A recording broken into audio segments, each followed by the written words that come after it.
রান্না বান্না করি, কত কষ্ট করে খাবারও পারিনি, এমন অবস্থায় আছি। একটা যে সরে যাবো এই জায়গাটাও নেই। ছোলপল নিয়ে কোর্টে যাই, কোর্টে থাকি, কি সমস্যার মধ্যে আছি কি আর বলবো। এখন পর্যন্ত ভাত রান্না করে পেটে দিতে পারিনি, না খাওয়া অবস্থায় বসে আছি।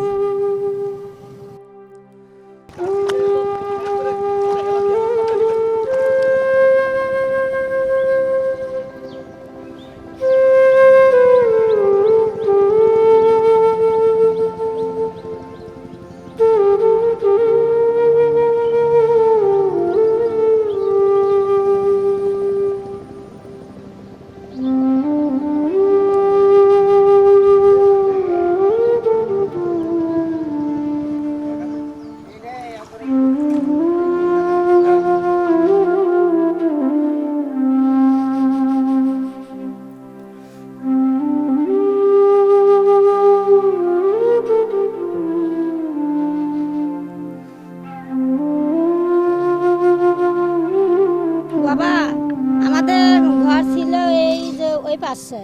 ঘর ভাঙে যেতে যেতে যেতে যেতে রান্না করি, মনে করে আগুনের দিকে রান্না করছি। সে মনে করে আমাদের এই আগুনের মধ্যে রান্না করার জায়গাটি হলো এই ভাঙন শুরু হয়েছে।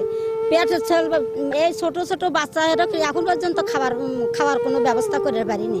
এই যে বৃষ্টি আসতেছে, এই ভাঙন ভাঙে নদীর মধ্যে নামে। আমার মার ছিল এই রুমে, আমি ছিলাম পাশের রুমে। আমি হঠাৎ করে শব্দ শুনলাম যে আমার মা যে ঘরে ছিল ওই ঘরের পেছনের লাইনটা, মানে মাটির ঘর ছিল, পেছনের সাইডটা পড়ে গেছে। হঠাৎ করে সকাল মানে রাত্রে উঠে তাড়াতাড়ি আমার মা ঘর থেকে বের করে আমার রুমে নিয়ে গেলাম।